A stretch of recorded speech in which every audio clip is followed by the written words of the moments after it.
All right, Gemini, they are beautiful, beautiful cards. And it's so rare to see this.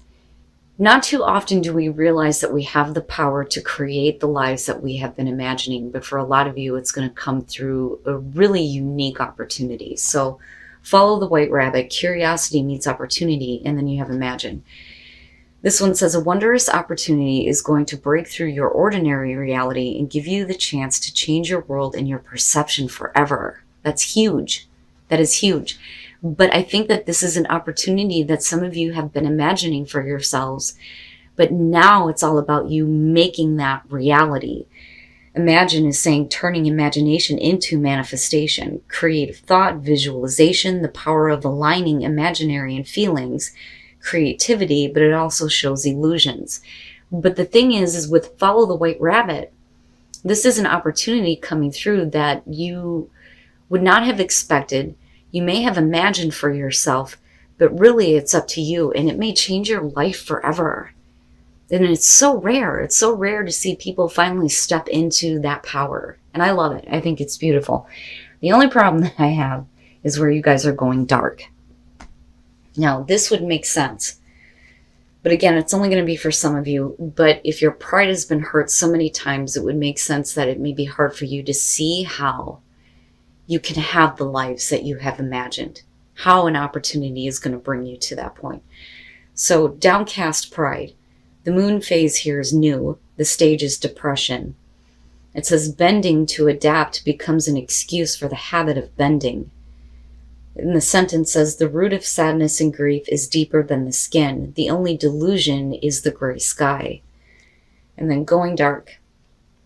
It says survival is a direct consequence of adaptation. What we call adaptation is not the result of a subtle but constantly constructive change of ourselves, but rather a mockery of it, as we strip day by day of our dignity in order to avoid conflict with a world that would spread us apart. How can we endure this? Maybe through the power of responsibility or through a hidden core of identity. Sometimes we don't use the best parts of us, but rather we draw from the ugliest. We survive and bend our knees because we draw out from our laziness, fear, and disgust. We let our deepest roots go dry, replaced by what can only be called a surge of lack of self-esteem. We are deluded when we think that we are only sacrificing our pride. We cling to vanity, but we can't afford dignity. Isn't it sad? Honestly, the true delusion is our faith in fall and winter, while we discard spring and summer as fairy tales. The sky can change color too, as long as we sometimes look up. We can notice. I look at that as stop bending at the knee for people who would otherwise want to tower over you. It's done. No more low self-esteem, no more feeling like there is nothing to be proud of. Because if you are in this place, it may prevent you from seeing a life-changing opportunity where you get to create what you've always imagined, right? All right, Gemini, here's your overall. The star. Perfect. It's perfect. You and Aquarius, I'm telling you, you guys have beautiful cards. The star is your overall. Hope, being restored, healing, realizing that you deserve better than what you've experienced, seeing the bigger picture, the bigger and the better. I love this because no matter what is going on around you, there is a reason to believe that hope can be restored to you and that a situation can be healed. In the past, the Wheel of Fortune, I've had issues with this one this week. And I've been talking a lot about fate and not feeling like we are in control of our fate and that shit just kind of happens. Now, in some cases, I've seen this as, second chances, another go-around, which is possible here. So with the star, I see this as a good thing. I don't necessarily feel like this is going to be about a repeating cycle, but even if it is here, I do think that it's breaking that now. With the Wheel of Fortune normally here would suggest that fate and fortune is coming your way, right? It's a change. It's a change in the way that your life has been. Now, in the present, the Seven of Pentacles. I love this one because it shows the pain and the scarring and the suffering of all the hard work that you've had to do to get to the results that you are now seeing. But again, with the Seven of Pentacles, we're talking about reevaluating what you have to show for what you have put into something, all the hard work that you have done. You know, and I've always said, the best description for this I've seen, it has to be the steampunk. It says, how is reality stacking up to your expectations? You know, so this could be reevaluating a situation because of another opportunity coming around here, especially with the Wheel of Fortune. And it may be, you know, you looking at how you can do things differently to get more, to gain more, to get more of those results that you're wanting to see. But I'm interested in what you're reevaluating here. The sun, and the star. Look at it. I love your readings, Gemini. The sun and future conditions. So energy being restored to you, being revitalized, seeing everything for what it is. It's perfect. You know, and it's like you're being brought back to life here between these two. All of this looks really good to me. But I also look at the sun as like there is now, you know, this protection that's kind of coming into, especially with the star being there. Your best path to follow, the Three of Pentacles, get back to work. And that's immediately what came to me with this. With the Seven of Pentacles being there, get back to work. Get back to work on what you know how to do, right? Because when you look at the Three of Pentacles, beyond, you know, working with other people here, it is about showing off what you are able to do and getting recognition from that. You know, it can show criticism, but because this is your best path to follow, this is saying that a situation can work, that you can see the results that you want, but you're going to have to get up and do something here, right? And all of it looks really good to me. But I still feel like there's a need to like push you, you know, like go now, go do it, right? Go do what you know how to do, show it off. Well, there you go. That would explain why the Eight of Swords in your environment with the Seven of Pentacles. For a lot of you, you may not see how there's anything else that you could possibly do to get better results.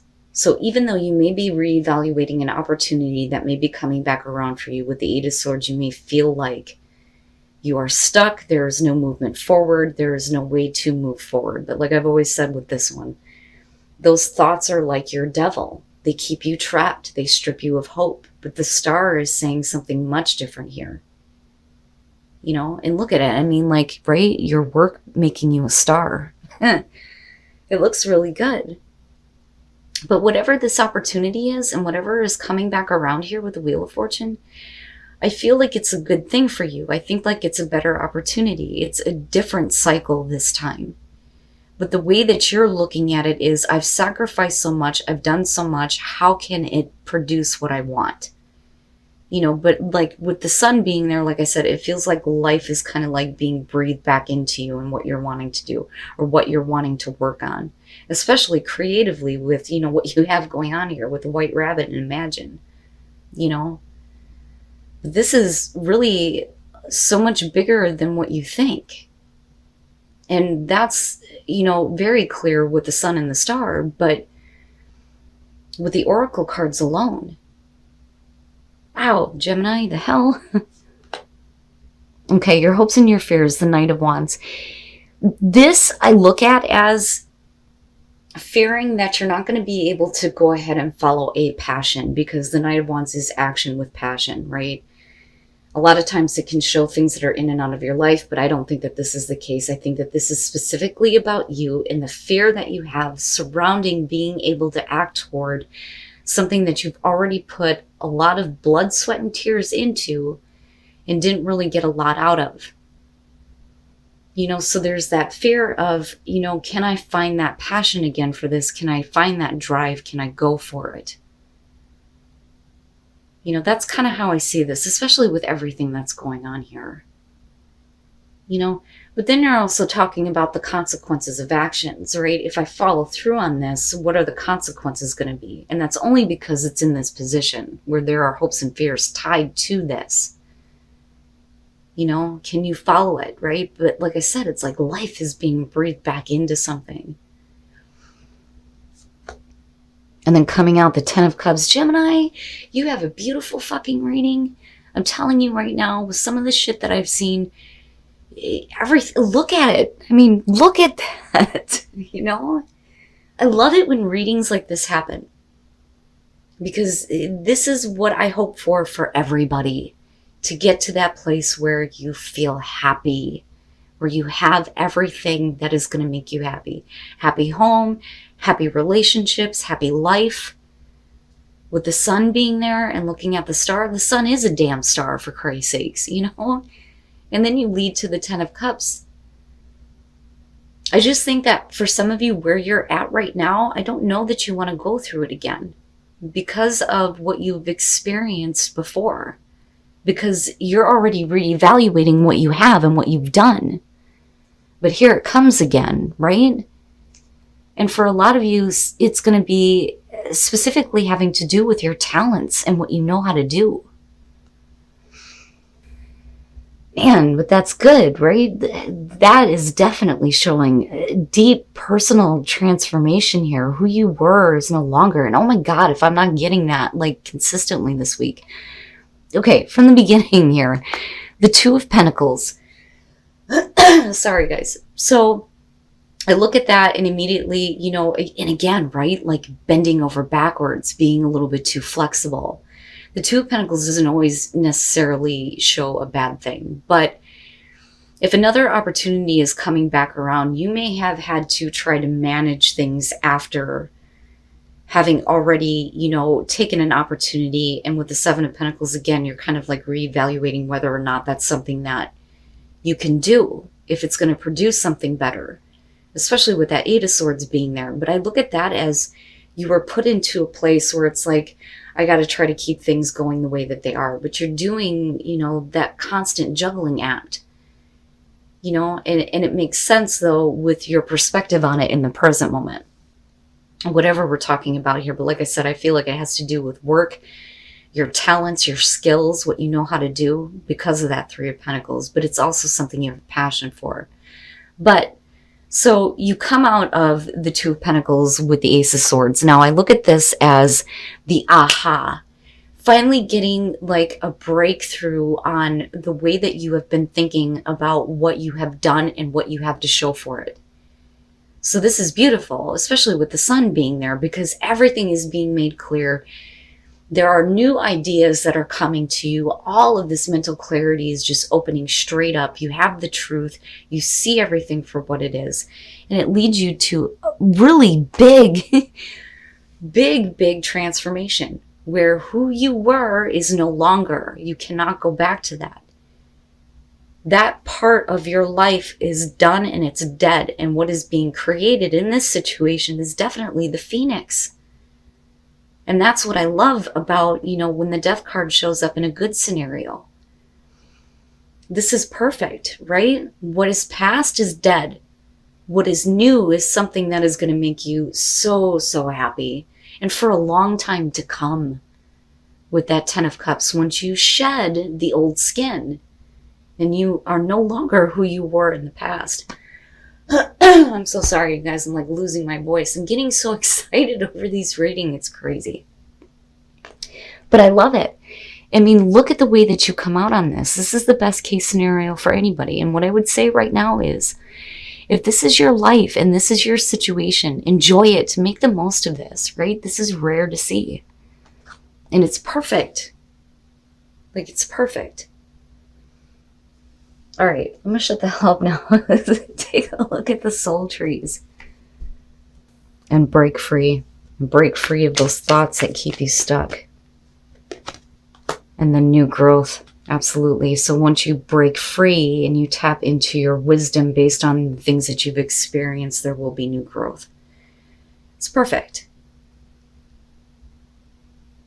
Wisdom is going to lead you to this place. You know, and I see that with that Ace of Swords, because that is definitely, you know, where wisdom comes in when we have that mental clarity and that breakthrough.